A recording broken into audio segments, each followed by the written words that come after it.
You know what? We will be doing Araxxor tomorrow, so I might as well watch this. A new Slayer boss come into old school RuneScape. I say new like that because Araxxor already exists within RuneScape 3 in pretty much the same format and location as its newer variant. But Jagex have confirmed that this will not just be a like-for-like backport from RuneScape 3.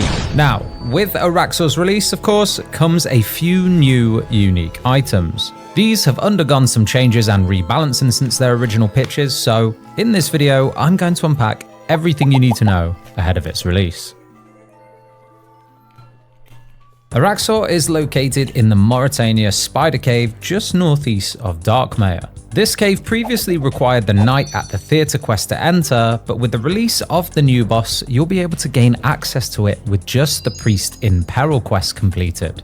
Now, as Araxxor is a Slayer boss, you'll need a specific Araxxite Slayer task to fight it, obtainable from level 92 Slayer onwards, and unfortunately, a Spider task will not suffice for being able to access this boss. Not much has been revealed about the actual fight itself, and Jagex want to keep their cards close to their chest on this one. But we do know that it'll be a melee-oriented fight, with anti-venom being an absolute must-have here, and in terms of difficulty, you'll be able to choose how you approach this fight, with two different strategies, resulting in two different levels of difficulty and speed. You'll be able to choose... You guys are farming this tomorrow or no? I'm hella gonna farm all the YouTube videos on the new weapons and armor. I might go live on release just so I could stream this early. Whether you want to deal with Araxxor's minions before they hatch, resulting in a slower but safer fight, or going straight for the Spider Queen and dealing with the hatchlings, resulting in a faster but more intense encounter. How much this fight will differ from the RuneScape 3 version is yet to be revealed, so with that said,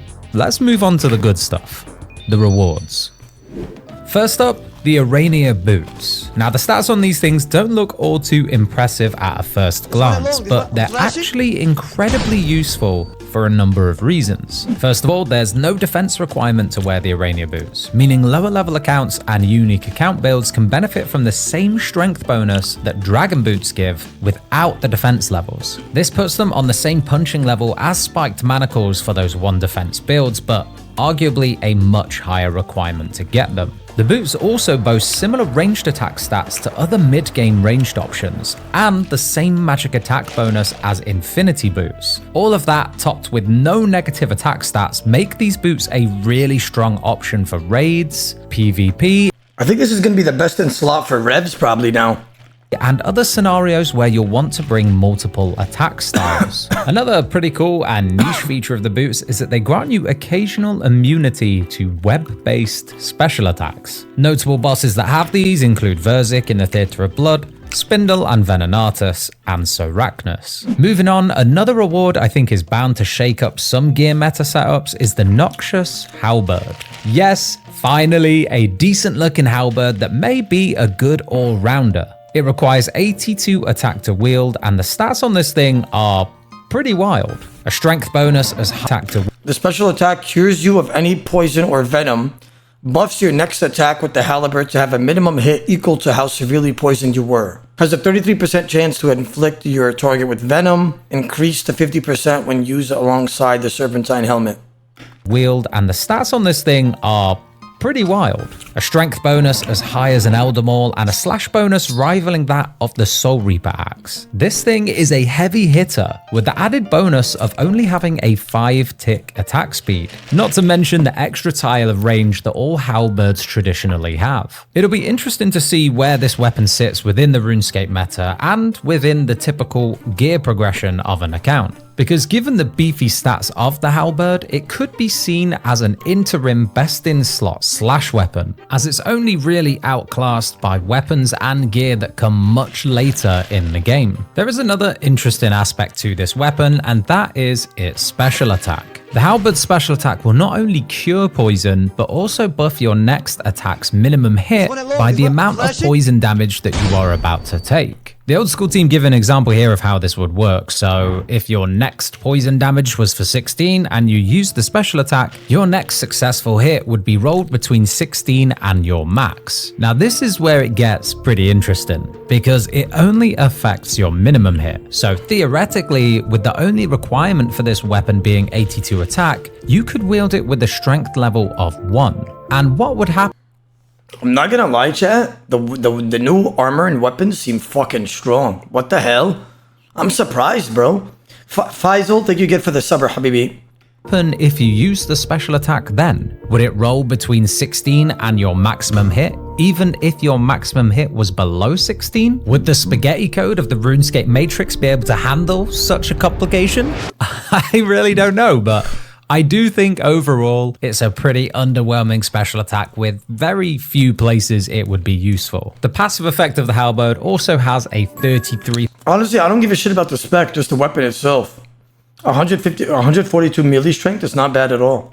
% chance to venom your target on hit. That's increased to 50% when using a serpentine visage, so that's great. But I think we all know that there are very few fights where you get a chance to stack a decent amount of venom damage on a target. What's even more unfortunate with this is that some of the bosses around the game that are notoriously weak to slash are also immune to venom. So there's that. And I'm not sure if that's an oversight or just something Jagex wanted to sprinkle on to sweeten the deal. The last big unique item here will be an untradeable item used to upgrade the Amulet of Torture, and this will create the Amulet of Rancor.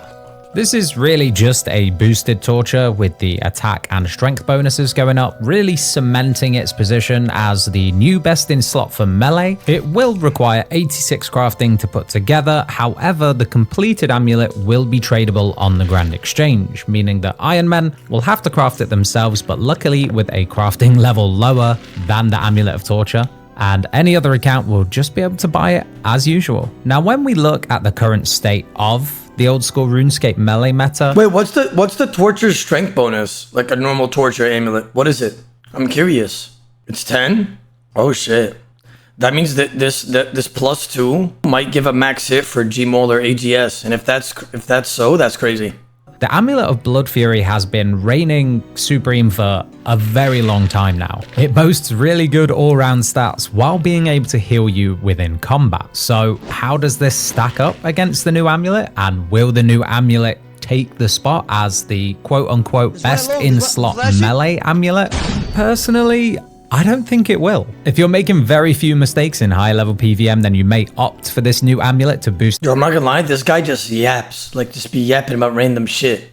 Your DPS even further, but otherwise, the Blood Fury is just the perfect all-rounder. Now, there are some other notable drops from Araxxor, including some teleport scrolls to get there faster, a new Venom gland which you can either eat to deal 4 damage to yourself whilst curing Venom and providing a brief 20-second window of Venom immunity, or it can be used to create the all-new Extended Anti-Venom Plus potion. This will give 6 minutes of Venom immunity per dose as opposed to its previous 3 minutes, so a big upgrade. Lastly, the boss will drop the Araxxor head, which can be used to fashion a new variant of the Slayer helmet appearance. A jar of Venom will also drop for your player and house display, and the boss will also have a pet drop, which they've tentatively named either Araxito or Arancini, which is genius. Araxxor launches on August the 28th, so if you're planning on doing it, now is the time to start saving up some Slayer points, guys. Do not leave that to the last minute. And a big question for you all as well.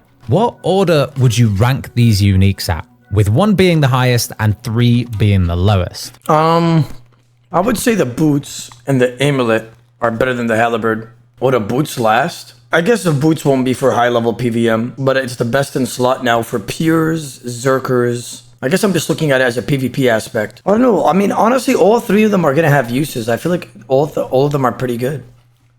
And the amulet might give a max hit on AGS, Gmol, DDS, and stuff like that, which is going to be kind of crazy. There's going to be new max hits. I'm flashing. Or the peers could wear the boots, yeah. And they're as strong as D boots, which is pretty cool. No defense? Yeah, no defense. Why is the torture higher crafting to make that? I think he said he made a mistake on the bottom right here. And the Amulet of Torture. Assuming you could obtain an amulet of torture, otherwise you need 98 crafting. That's what he wrote.